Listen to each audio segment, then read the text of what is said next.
Welcome to the Beach Brothers Show.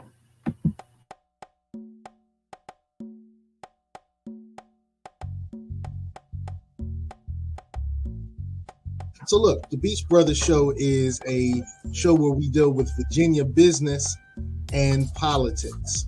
Well, I'm Conrad Chesviner.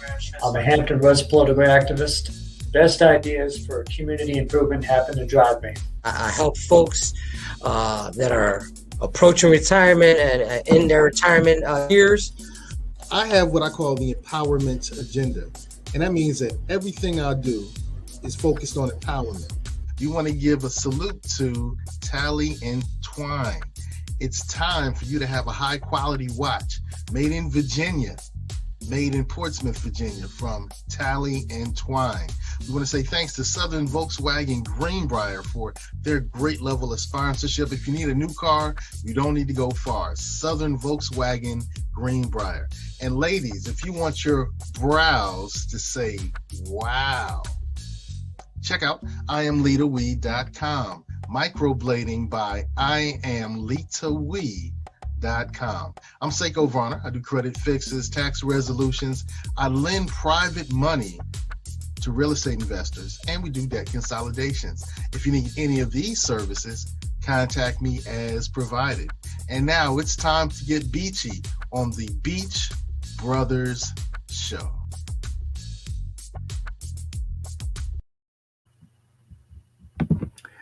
Now, I don't know if you noticed, but gas prices hit a big high at the start of this month. The war in Ukraine and continued supply chain issues are pressuring the oil system, and gas prices rose sky high. You need a fuel-efficient vehicle. You know Southern Volkswagen has them. Go in today at 1248 South Military Highway and speak with Charlie Roy. That way, you can secure the type of quality car that gets great gas mileage and makes each trip, the gas trip to the convenience store, just that much easier. Remember, go see Charlie Roy at Southern Volkswagen. Now, big Virginia Beach news. Virginia Beach City Councilman Aaron Rouse has made a decision. He's foregoing for the 10th district seat on Virginia Beach City Council this year. So he may run for state senate in the new 22nd district next year. Virginia Beach's 10th district just so happens to be the one that I live in. You know, I've run for city council before. The Virginia Beach Democratic Committee even put their suggestions behind me the last time that I ran. I'm also appreciative of Mr. Aaron Rouse. And in that vein, this year with the new district system, I didn't want to run for the 10th seat because he is a great councilman in my eyes. And the voting system has had a troubling racial past to it. And I'm appreciative that he has been able to represent the Black community of Virginia Beach, something which has been sorely underrepresented over our 60 or so years as an official municipality. I believe I may have some pretty good ideas out here for Virginia Beach City Council. That's why I went to the Virginia Beach election office to pick up their candidate pack for the position of City Council 10th District. But I still know representation matters. So I will hold my eyes and ears open with full support if a great candidate comes along who can better represent minority interests in Virginia Beach's 10th district. But in the meantime, Conrad Chesviner would like to earn your trust in 2022. Now, tonight's Beach Brothers Show will focus on community empowerment. We're going to take a look into Virginia Beach's Parks and Recreation Department and bring on Virginia Beach's Parks Director, Michael Kirschman. Michael Kirschman was appointed Parks and Recreation Department Director in March 2018. The department manages over 290 parks, 7,000 acres, 7 large recreation centers, provides before and after school childcare at all 56 elementary schools, and maintains all city properties and public school grounds and athletic fields.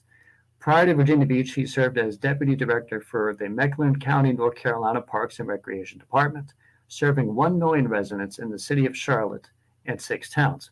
He has also worked for park districts in Illinois and Ohio, the American Samoa EPA, and started his career over 25 years ago as a Soil and Water Conservation District Director. He has a bachelor's and master's degree in environmental studies, is a certified parks and recreation professional, and in 2019 was accepted to the American Academy for Parks and Recreation Administration.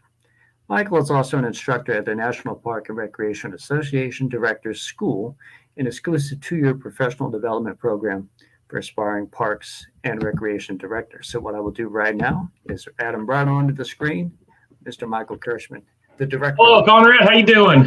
Welcome, welcome. You doing well tonight? I'm doing good. How about you? I'm doing excellent. Just had a pretty good, if rainy day from time to time, but it was a good day. I'm glad you've had a good day too. Before we sort of get into the meat of this, do you anything I might have left out there you would like to little add on there to tell a little bit about your backstory? No, you covered it pretty good. Great, great.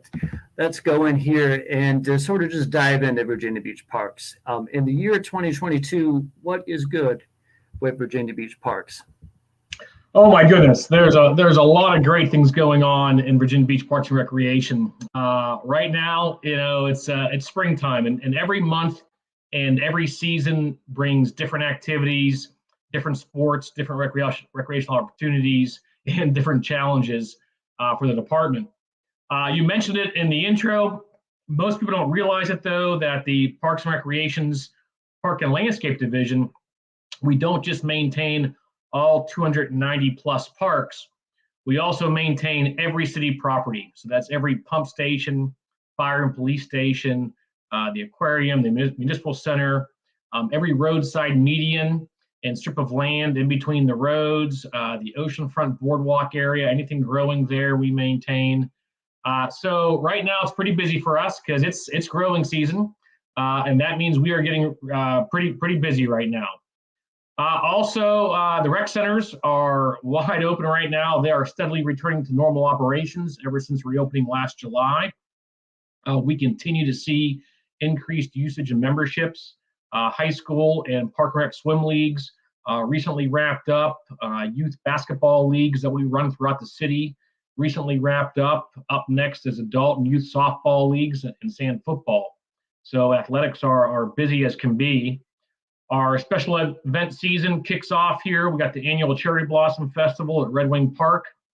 This year it's going to be a multi-week event, not just a single day event. And then that's followed up by Earth Day in April, and a really neat new special event at Mount Trashmore coming up in May called Festival of the Champions, where we will have a combined firefighter challenge and the steel timber sports challenge with a concert all together at Mount Trashmore. And while it's only March right now, we plan months in advance.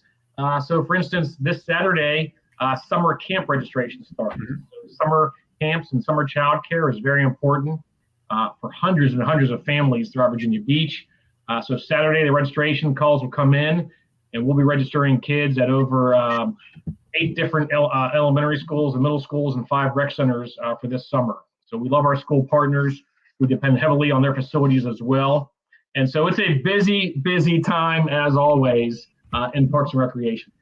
Excellent, excellent. I will admit this past Sunday, I and my fiance went down to the boardwalk itself. We had missed doing a 5K in Baltimore, so we signed up for a virtual one and did a 5K on the boardwalk. And I did not know, even though I knew I saw some people playing some flag football out there on the sand, and I told her, hey, that's Parks and Rec right there. That's their league. Right. I didn't know you also did basically the easements and perhaps the boardwalk too, and just maintained a lot of that. If it's green and growing in the city of Virginia Beach on public lands, we maintain it. We also maintain all the playgrounds on the beaches. So, of course, Grumman Island is the big one, an all-inclusive, all-accessible playground. There's a few other playgrounds on the beaches. And then all of those little pocket parks up and down the boardwalk, we maintain as well. Now, I am immediately drawn to some of the other parks around the city. How much are you able to correlate with, say, the state park on the north end? Do you have any say in that, or is that just no, not at all? So, of course, we're blessed here. In addition to over 290 city parks and 7,000 acres of city parks, we of course have over 35 miles of beaches, which is public land and great for recreating. And we also have an incredible state park, First Landing State Park, and Back Bay National Wildlife Refuge. So while we have no involvement with the state park or the National Wildlife Refuge, they are incredible to have here and phenomenal recreational opportunities as well for the public. Excellent, excellent. You, of course, have as much know-how as anyone would regarding the department itself and how it deals with the city. Budget talks, I imagine that's got to be like a year to year to year to year type thing. So, what's sort of going on there with the budget? Anything new that's coming around? Anything projects you really want to highlight? Sure. Well, in terms of the budget process, the budget season started a few months ago to where the city departments submit their requests for funding.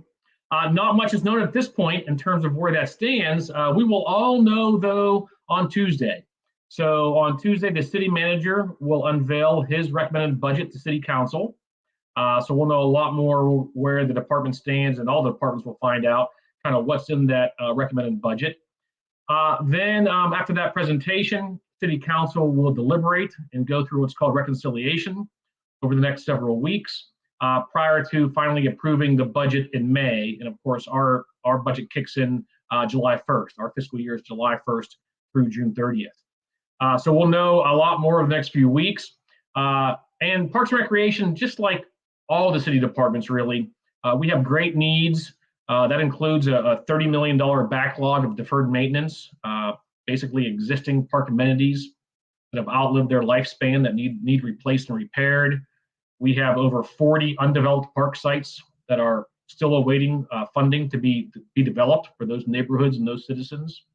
But when you combine the needs of Parks and Recreation with the needs of public works and stormwater and roads and public safety, and of course the needs of schools, the challenge facing City Council is never easy, and I certainly don't envy them.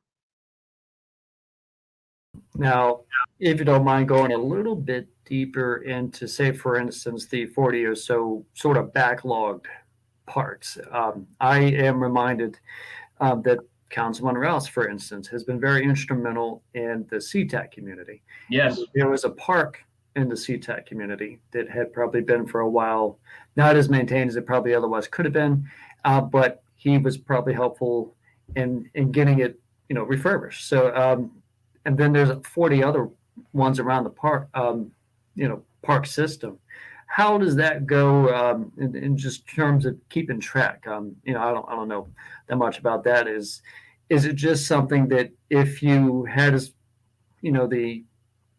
the money and the staff, if you could, you'd be able to get it done that quick, or is it still would be backlog even if everything went the way you wanted it? Great question. Just for clarity, though, that great project that Councilman Rouse championed, that was for a private apartment complex. That was not a public park. And that was through a grant program through the city. And it turned out great. We did give them a little assistance and some suggestions. It was great working with them, but that's really not a public park per se. You and I can't walk over there and use it. It's really just for those apartment complex residents. But to your point, so without a doubt, like anything, you need money to get things done, and that's what it takes.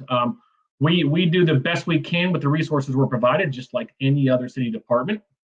If millions and millions of dollars dumped in my lap, we could fix up all the park, build all the undeveloped parks, renovate the older rec centers, build new rec centers, build what's called the VB Trail. This is a 10-mile trail along the Norfolk Southern Railroad corridor that the city owns that we're planning. Will stretch from Norfolk all the way to the ocean front. All these projects are amazing projects. They have tremendous health and wellness benefits to the community, not to mention economic benefits. But they do take financial resources, and so that's always the juggling act that our elected officials face with the other needs of the city and the residents. All right. I like to talk about vision from time to time. I'm a bit of a chess player, and you got to visualize the board in order to improve your game for chess. What would be, say, your vision? Yeah, so that's a great. Each as a whole department. What's your vision? Yeah, so the vision really is to capitalize on our strengths, and we have a lot of those, while continuously trying to address our challenges. So one of those challenges is the deferred maintenance backlog. Kind of what I call the ugly that's out there, old bathrooms and crumbling pavement and tennis courts that need repaved and athletic fields that need redone, and playgrounds that have outlived their lifespan. The good news is the city freed up quite a bit of money of their ARPA funds, the American Rescue Plan Act funds that came to the city, and they have provided to Parks and Recreation roughly $15 million to start addressing that backlog. So we got about 60 capital projects that are coming down the pike over the next 3 years just from those ARPA funds. So there will be some significant improvements across the entire city coming as a result of those ARPA funds. And then we also have our yearly allocation of CIP or capital investment dollars that we're going to be using to do a number of projects, again, throughout the city, more playgrounds, bathrooms, entrances to parks, gates, all that kind of good stuff that the public needs and wants. So there's quite a few projects in the works. There's some really cool ones under construction right now that the city residents will start to see nearing completion about a year from now, which will make a big difference. So again, the vision is to slowly address those challenges in the parks. We have a pretty in-depth vision for the rec centers. We completed an in-depth modernization study last year for the 4 older rec centers that really did a deep dive on what we call the big 3, Bayside, Great Neck, and Princess Anne, as well as SeaTac rec centers, and what the future of those rec centers could be when and if capital funding can be identified. So if you've been to Williams Farm, Bow Creek, and Kempsville, the 3 newer ones, we're looking to do something akin to those rec centers to the older ones and really bring those rec centers up and modernize them to some current recreational trends and needs. And then the last one I'll talk about is the VB Trail. This is a major initiative. The city paid tens of millions of dollars for that railroad right-of-way, which would have been light rail years ago, but that was shot down by residents. But there is still a vision for a shared youth bike path along that entire corridor. And these types of long trail systems can have incredible impacts on the city. The last thing we're really looking to do is really what we call, health and wellness for all. Really start to get some of our health and wellness classes out of the rec centers and into the parks, into the community. So we're looking forward to doing that with some outdoor fitness equipment and classes in the parks moving forward. This most recent one just came to me as you were talking about the trail and stuff like that. And you mentioned earlier in the show that if it's green and growing, that parks has a hand in that. Makes me think of how beneficial parks can be when you think of an environmental perspective.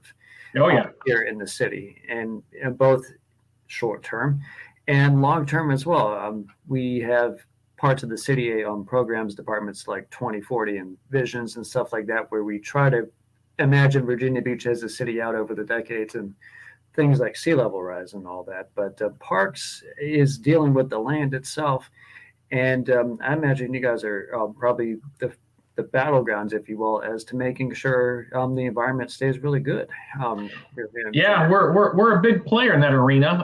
Us and Public Works and quite a few other departments. And so we work hand in hand with those departments. A great example of a partnership coming up is the conversion of Bow Creek Golf Course into a 100-acre stormwater park. So this will hopefully solve the flooding for over 4,000 homes, where that part of the city is really kind of flat as a pool table top. The water's got nowhere to go. So we see that all the time. And the staff over there at Bow Creek Rec Center, if it rains heavy, we close down the rec center and they get out of there because the parking lot floods and their cars and the residents' cars will flood. So this is one of the many projects that's included in the recently approved bond package. And we will convert that entire golf course into an amenity that can store a lot of water. But it's going to be more than just a hole in the ground. So kind of old school thinking is concrete a big hole in the ground so you can store this water so homes don't flood. But Virginia Beach is really on the cutting edge here. This will be a stormwater park. It'll be a year-round recreational amenity, gorgeous trails and overlooks, and indoor reservable venue, canoe kayak launch. This is going to be a gorgeous park when it's all done and said, as well as serving as a stormwater retention area. So very cool. And just one example of how Parks and Recreation works with other departments to address things such as recurrent flooding.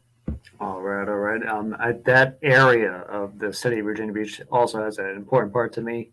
Not only literally right now, because I'm in the Chimney Hill Association, so that's right here on Holland and Rosemont. So if you go a little bit further down Rosemont, you're going to get to Bow Creek, and then right there is that pretty. I haven't really seen the golf course over the years, but I've been inside Bow Creek Rec Center, and I know my grandparents have lived on Bro Creek, the road. And I know that has flooded many a time. Yeah, So, as you had just mentioned, converting the golf course over into this, it's a really ingenious plan when you think about it, because it sort of maintains a park image that has the ability to fill up water when needed and then can shrink back down. correct. Yep. It's out correct. So that is something that I like. And if needed throughout the city, again, I would like to see that further develop in other locations throughout the city, because flooding is probably the big infrastructure concern that we as Virginia Beach citizens would worry about. And I'm glad Parks is right there to help out. Sure. Yep. I agree.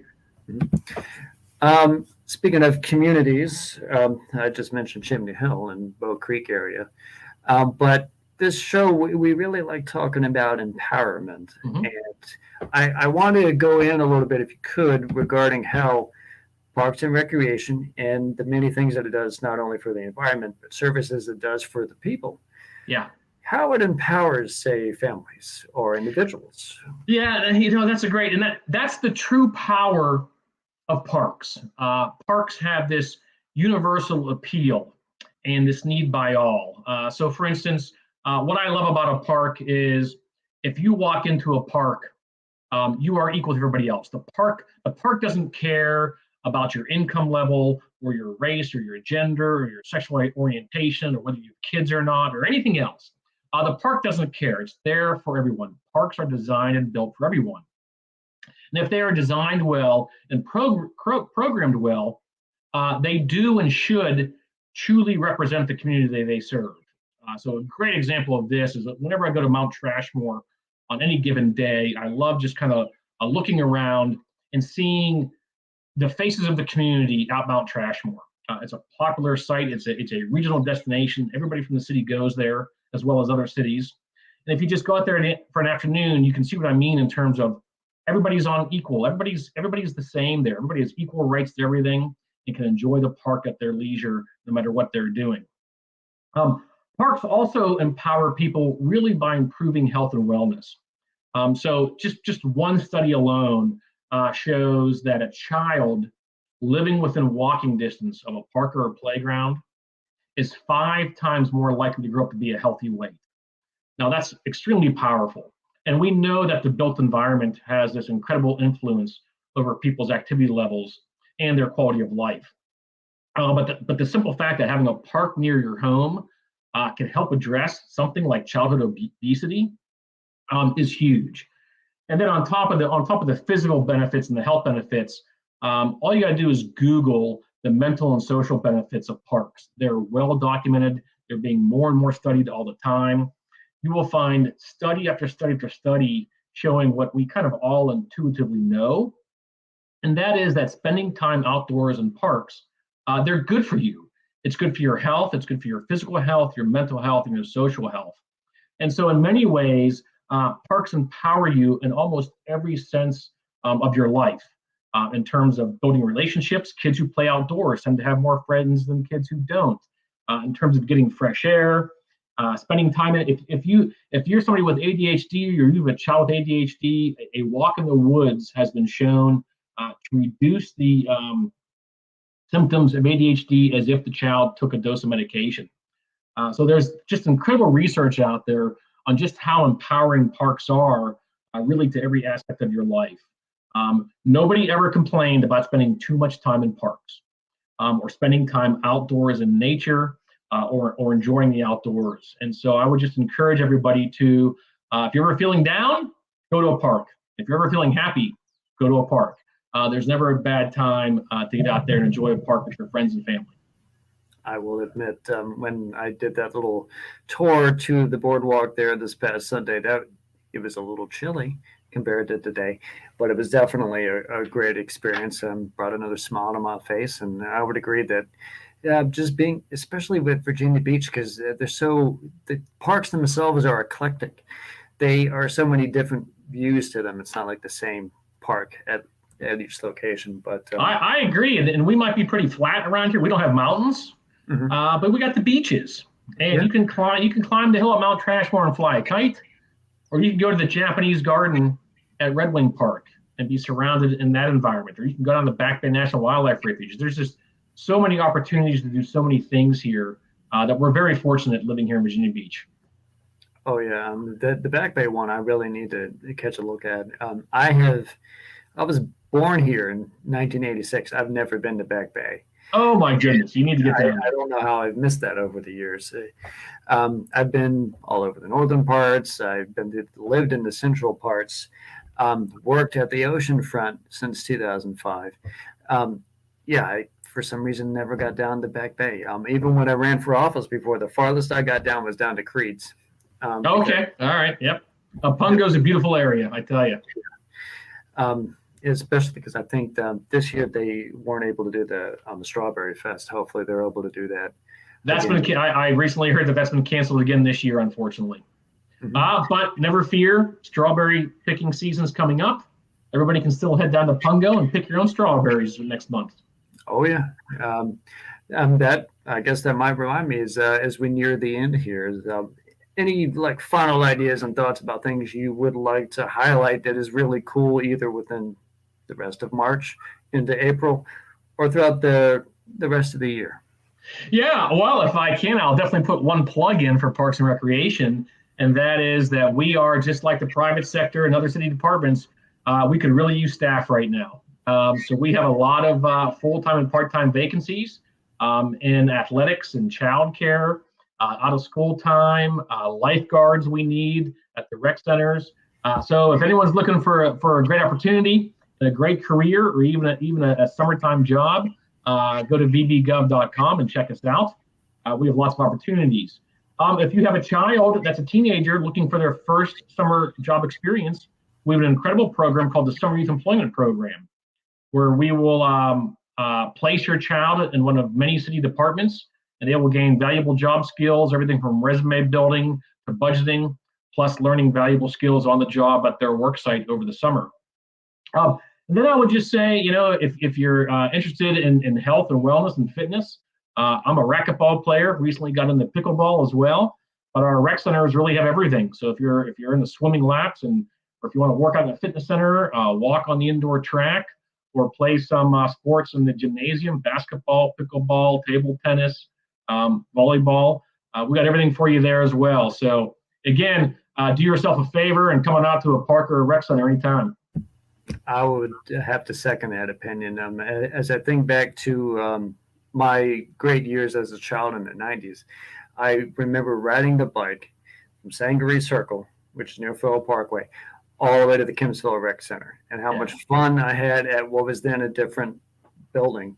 Yeah. I remember one time going up to the weight room on the third floor and passing former Mayor Myra Opendorf. These are great memories that I have as a child via parks. And that is something that I would like many more children who grow up to think great things about parks. And Kensville looks great now. Monday I went to Princess Anne. That's a great place. That was a great pool.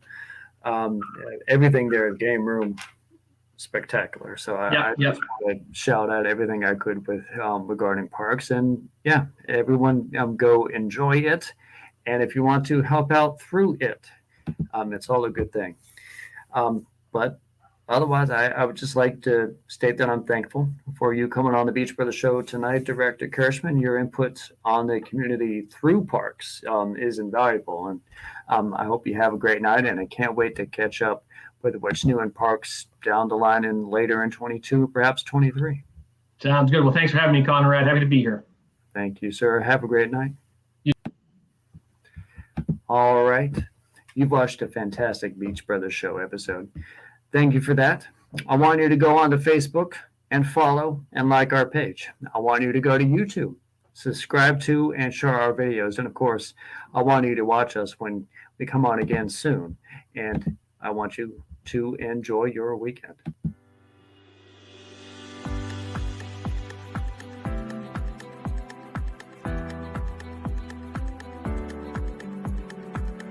It's never too early or too late to plan for retirement.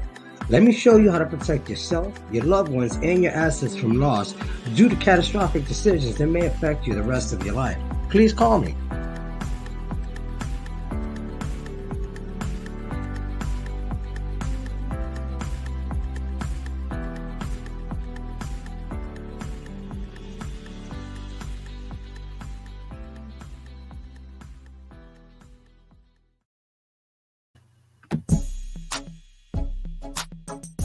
This show was brought to you by Positive Vibes Incorporated, our consulting services. We do credit fixes, we do tax resolution, we lend private money, and debt consolidation. So if you need some of these services, we're waiting here for you.